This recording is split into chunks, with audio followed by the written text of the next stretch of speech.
আসসালামু আলাইকুম সুপ্রিয় শিক্ষার্থী ভাই বোনেরা। 2026 এবং 27 যারা এসএসসি পরীক্ষার্থী আছো তোমাদের জন্য আজকে একটা ক্লাস নিয়ে হাজির হলাম। চট্টগ্রাম বোর্ড, এটা হলো প্র্যাকটিস ক্লাস। চট্টগ্রাম বোর্ড 2024 সালে আসা একটা গুরুত্বপূর্ণ টেক কোয়েশন। তাহলে আমরা আজকে এখানে 5টা টেক কোয়েশন আমরা আজকে আলোচনা করব। টেক কোয়েশন করার একটা রুলস হচ্ছে যে কি, সেন্টেন্স অ্যাফার্মেটিভ হলে উত্তর হবে নেগেটিভ, আর সেন্টেন্স নেগেটিভ হলে উত্তর হবে অ্যাফার্মেটিভ। তাহলে সেন্টেন্সের মধ্যে আগে দেখতে হবে কোনো সেন্টেন্সে নেগেটিভ ওয়ার্ড আছে কি না। নেগেটিভ ওয়ার্ডগুলো কী কী? No, not, nothing, none, no one, এই ধরনের মানে নেগেটিভ শব্দগুলো আর কি। তাহলে এখানে দেখতে হবে এভরিবডি বিলিভস দিস ট্রুথ, এই সেন্টেন্সে কোনো নেগেটিভ ওয়ার্ড নেই। তাহলে আমাদের উত্তরটা হবে, সেন্টেন্সটা অ্যাফার্মেটিভ আছে, উত্তর হবে নেগেটিভ। আচ্ছা, তাহলে এখানে কোনো অক্সিলিয়ারি ভার্ব আছে কিনা দেখতে হবে। অক্সিলিয়ারি ভার্ব যদি না থাকে তাহলে আমাদেরকে মূল ভার্ব থেকে, এখানে প্রিন্সিপাল ভার্ব হচ্ছে বিলিভস, তাহলে বিলিভস থেকে কী বের করতে হবে? Do, does, did. যেহেতু ভার্ব সাথে এস লাগানো আছে তাহলে কী বের হবে? ডাস বের হবে। ডাস ভার্ব থেকে কী বের হবে? ডাস বের হবে। ভার্বের সাথে এস থাকলে তার থেকে ডাস বের হয়। আর এভরিবডির জন্য কী বের হয়? এভরিবডির জন্য আমরা সকলে জানি কী হয়? দে হয়। তাহলে ডাজন্ট দে হয় না। তাহলে ডাজন্ট দে হয় না, তাহলে এটা উত্তর হবে ডোন্ট দে। ডোন্ট দে উত্তর হবে কি? Don't they. ডাজন্ট দে হয় না, সেন্টেন্সে কখনো ডাজন্ট দে বসে না। তাই এটাকে এক প্রকার জোর করে মানে ডোন্ট দে করে ফেলতে হবে। তাহলে এভরিবডি বিলিভস দিস ট্রুথ, তাহলে এখানে আমাদের রুলস অনুযায়ী এখান থেকে ডাস বের হচ্ছে, এখানে দে হচ্ছে। তাহলে সেন্টেন্সটা আছে অ্যাফার্মেটিভ, তাহলে উত্তর হবে নেগেটিভ।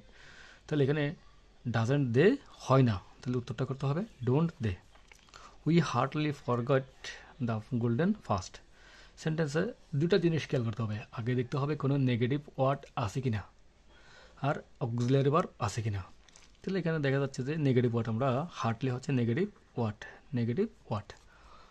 আর এখানে কোনো অক্সিলিয়ারি ভার্ব নাই। তো এখানে মূল ভার্ব থেকে ডু, ডাস, ডিড বের করতে হবে। এখানে মূল ভার্ব হচ্ছে ফরগেট। তো এখানে ভার্বটা কোন ফর্মে আছে দেখতে হবে, কি প্রেজেন্ট ফর্মে আছে নাকি ফার্স্ট ফর্মে আছে। ভার্বটা যদি প্রেজেন্ট ফর্মে হয় তাহলে ডু, আর ফার্স্ট ফর্মে হলে ডিড। তাহলে তোমরা জানো ফরগেট হচ্ছে প্রেজেন্ট ফর্ম, তাহলে প্রেজেন্ট ফর্ম থেকে কী বের হয়? ডু বের হয়। তাহলে সেন্টেন্সটা নেগেটিভ আছে, তাহলে উত্তর হবে অ্যাফার্মেটিভ। তাহলে ডু, ডু বসে যাবে, কেন কোনো নট হবে না। তাহলে সাবজেক্ট কী আছে? We, do, we. এরপর 3 নম্বর প্রশ্নে আমরা দেখি নাথিং ওয়াজ সেড। বলছিলাম আগে সেন্টেন্স আগে নেগেটিভ ওয়ার্ড আছে কিনা, তাহলে নেগেটিভ ওয়ার্ড হচ্ছে নাথিং, নেগেটিভ ওয়ার্ড। আর এরপর দেখতে হবে যে কোনো অক্সিলিয়ারি ভার্ব আছে কিনা। এখানে অক্সিলিয়ারি ভার্ব আছেই, ওয়াজ।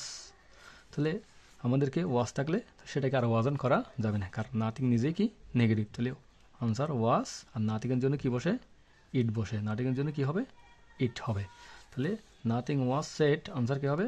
ওয়াজ থাকলে ওয়াজটা বসে যাবে, নাথিংয়ের পরিবর্তে কী বসে? ইট। এবং এখানে নাথিং নিজেই নেগেটিভ ওয়ার্ড।